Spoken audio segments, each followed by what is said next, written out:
Alors dans cette vidéo, je vais vous expliquer comment garder votre maison fraîche en été quand il y a la canicule. Alors bien sûr, c'est très facile de le faire avec une climatisation. Moi le but ici c'est de vous donner des conseils sans climatisation. Parce que la climatisation, ça coûte cher à l'installation, ça coûte cher à la consommation puisque vous consommez de l'électricité qui a un certain prix. Et en plus chaque année, il faut prévoir un entretien.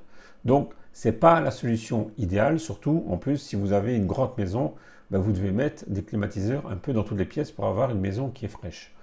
L'idée ici, c'est de vous donner des conseils sur des principes à respecter pour que vous puissiez avoir une maison plus fraîche quand il y a la canicule, surtout si aujourd'hui vous avez difficile à vivre dans votre maison.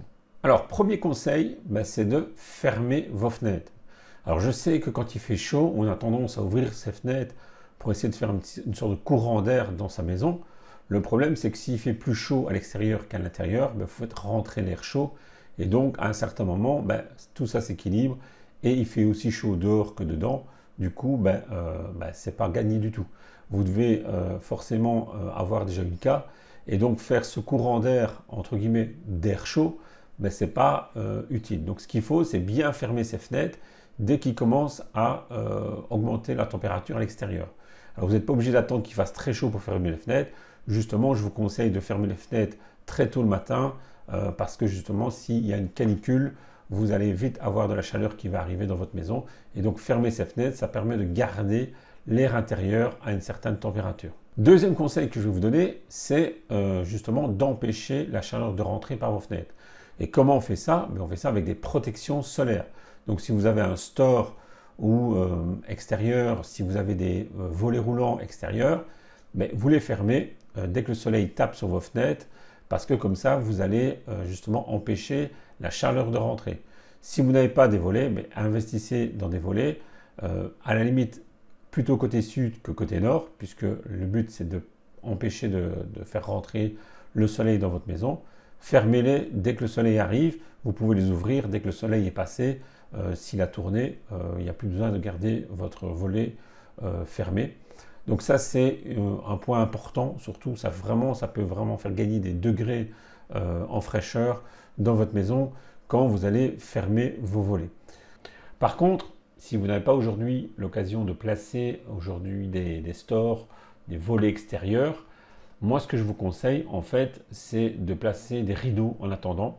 Alors, ça marche moins bien, mais ça marche quand même. Pourquoi? Parce qu'en fait, quand vous avez fermé votre rideau, le soleil, en fait, il va aller passer à travers la fenêtre, il va faire un petit effet serre quand même, donc ça, vous allez quand même avoir cet inconvénient-là.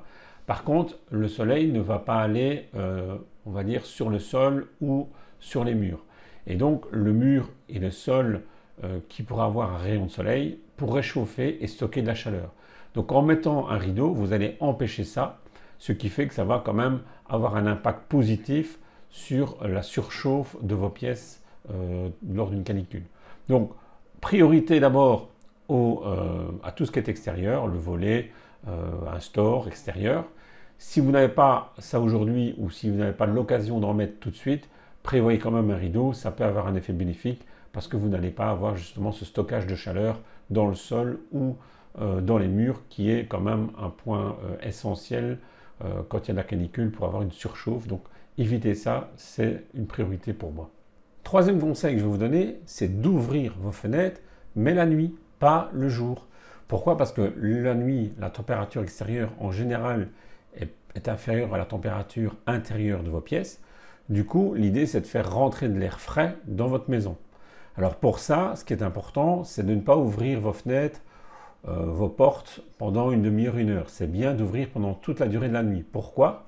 Parce que si vous ouvrez ça pendant une demi-heure, une heure, qu'est-ce qui va se passer? Dès que vous allez refermer vos fenêtres, la chaleur qui est contenue ou qui est stockée dans le sol ou dans vos murs va ressortir et donc va revenir dans la pièce et du coup, il va de nouveau faire chaud. Donc l'idée, c'est vraiment de faire ça sur une longue période, de bien ventiler votre maison pendant la nuit. Idéalement, il faut ouvrir des fenêtres sur des façades opposées. Donc par exemple, une fenêtre côté nord, une fenêtre côté sud. Comme ça, vous allez créer un courant d'air froid, en tout cas d'air plus frais que ce que vous avez dans votre maison, de manière à rafraîchir votre maison durant la nuit. Et en faisant comme ça, vous allez forcément faire baisser la température intérieure de vos pièces et du coup, ça va être plus agréable le matin quand vous allez vous lever. La température de la maison aura baissé et c'est à ce moment-là, bien sûr, qu'il faut fermer vos fenêtres, comme je vous l'ai dit tout à l'heure, et de garder cette fraîcheur à l'intérieur. Alors avant de vous donner le quatrième conseil, si vous aimez ce que je parle ici, la thématique, n'hésitez pas à liker la vidéo, comme ça je sais que je pourrai en faire d'autres sur le même sujet. Et puis si vous aimez vraiment mes vidéos, si vous avez envie que j'en fasse d'autres ou si vous voulez suivre sur mes autres vidéos, vous abonnez à la chaîne tout simplement. Le quatrième conseil, c'est un conseil qui est plus important, que vous ne pourrez peut-être pas faire tout de suite, mais vous pouvez y penser, en tout cas si vous avez une maison avec un jardin, c'est de planter des arbres du côté où il y a des façades au soleil. Alors pourquoi planter des arbres? Parce qu'en fait, les arbres vont permettre de rafraîchir l'air autour de la maison, si vous plantez des arbres près de la maison, avec le principe d'évapotranspiration. Alors l'évapotranspiration, c'est quoi? C'est en fait l'arbre va aller puiser de l'humidité de l'eau dans le sol et il va transpirer en journée. Cette transpiration, c'est de la vapeur d'eau qui va rejeter à l'extérieur et cette gouttelette d'eau, cette évaporation qui va se faire, va capter l'énergie qu'il y a autour de l'arbre. Du coup, ça va faire baisser la température ambiante autour de l'arbre. Vous avez peut-être déjà eu le cas quand vous promenez par canicule dans un parc avec beaucoup d'arbres. Dès que vous passez dans des zones où il y a beaucoup d'arbres condensés, vous avez une sensation de fraîcheur qui se passe. Moi, j'ai déjà eu le cas quand je suis allé en vacances, il faisait très très chaud, on n'était pas loin des 40 degrés. J'ai été dans un petit parc avec justement pas mal d'arbres. Je me suis même assis sur un banc et il faisait beaucoup plus frais à l'endroit où on était assis qu'à l'endroit où il y avait du soleil au milieu du parc. Et donc, le fait de planter des arbres, alors l'idée c'est de planter des arbres avec des feuilles. Pourquoi avec des feuilles? Parce que comme ça en été, ça va protéger aussi vos façades des rayons du soleil. Du coup, vos façades ne seront pas ensoleillées, elles sont protégées par les arbres. Par contre, en hiver, quand vous avez besoin de faire rentrer un petit peu de chaleur, les feuilles vont tomber entre-temps et du coup, vous aurez les rayons de soleil qui vont arriver sur votre façade, sur vos fenêtres et qui vont réchauffer la maison en hiver.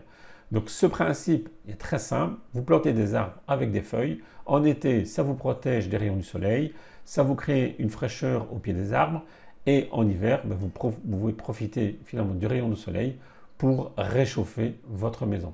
Alors cinquième conseil, c'est plutôt si vous allez rénover votre maison. Alors, si vous avez des idées de rénovation proches, pensez à isoler les murs de votre maison et votre toiture aussi, on en parle juste après. En fait, l'isolation des murs va faire un petit peu le même principe que l'arbre, c'est-à-dire que ça va protéger vos murs des rayons de soleil. Bien sûr, il faut isoler par l'extérieur et pas par l'intérieur. L'idée, c'est de pouvoir garder les murs le plus frais possible. Comme ça, quand vous avez de la chaleur qui va monter à l'intérieur de votre maison, parce que si la température monte, vous avez de la chaleur, cette chaleur va aller se stocker dans le mur de vos maisons.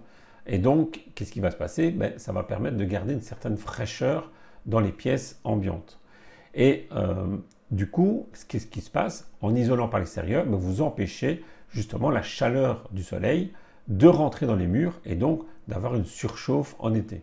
Donc ça, c'est vraiment un principe fondamental en isolation. Il est toujours plus intéressant d'isoler par l'extérieur pour protéger ces façades de la surchauffe ou des rayons du soleil que vous allez avoir en été. Alors, de là, le problème, c'est que, évidemment, les toitures, généralement, c'est par là qu'on a le plus de chaleur. Donc, si vous avez des toitures avec des chambres en dessous, souvent, il fait très chaud en été. C'est très compliqué de vivre là-dedans. En fait, si vous allez bientôt changer vos toitures ou isoler vos toitures, vous devez penser à un isolant qui va être beaucoup plus bénéfique pour les canicules et tout ce qui est surchauffe en été. Alors, si je reprends par exemple l'exemple du mur, pourquoi le mur est un bon frein de chaleur? C'est-à-dire que, imaginez que vous avez un mur en briques pleines de 40-50 cm ou en pierre. Si le soleil tape sur le mur, qu'est-ce qui va se passer? Le mur va stocker la chaleur. Donc, il va empêcher la chaleur de se propager à travers le mur. En tout cas, ça va se faire très doucement. Pourquoi? Parce que la masse volumique du mur, donc la densité du mur, fait en sorte que ça empêche la chaleur de passer très rapidement. Plus votre mur est épais, plus votre mur va retenir la chaleur, donc l'empêcher de rentrer dans votre maison. Si on prend le même principe pour une toiture, c'est exactement le même principe. Puisque vous allez, si vous mettez un isolant qui est plutôt avec une densité importante, vous allez freiner la transmission de chaleur à travers l'isolant. C'est ce qu'on appelle un déphasage thermique. Et donc, vous allez faire en sorte que la chaleur va pénétrer tout doucement à travers l'isolant avant d'arriver dans la chambre sous la toiture. Alors pour ça, ça se fait avec des isolants qui sont spécifiques. Ça ne se fait pas avec un isolant simple en polyuréthane, parce que le polyuréthane n'a pas de masse volumique, il est très léger.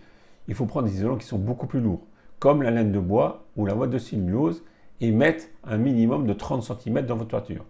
Ça va permettre de freiner très fortement la chaleur à travers votre toiture, à travers l'isolant, le temps que le soleil tourne, parce que le soleil va tourner. Donc, sur les premiers rayons de soleil de la journée, ça va commencer à rentrer la chaleur à travers votre isolant. Puis le soleil va tourner et le fait qu'il tourne, finalement, la chaleur ne va pas forcément pénétrer complètement dans la pièce sous toiture.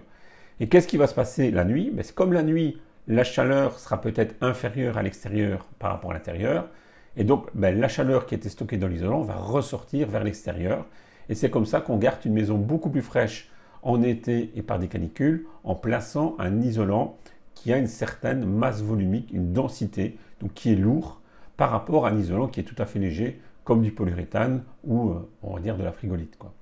Voilà un petit peu les conseils que je vous donne pour pouvoir faire ça.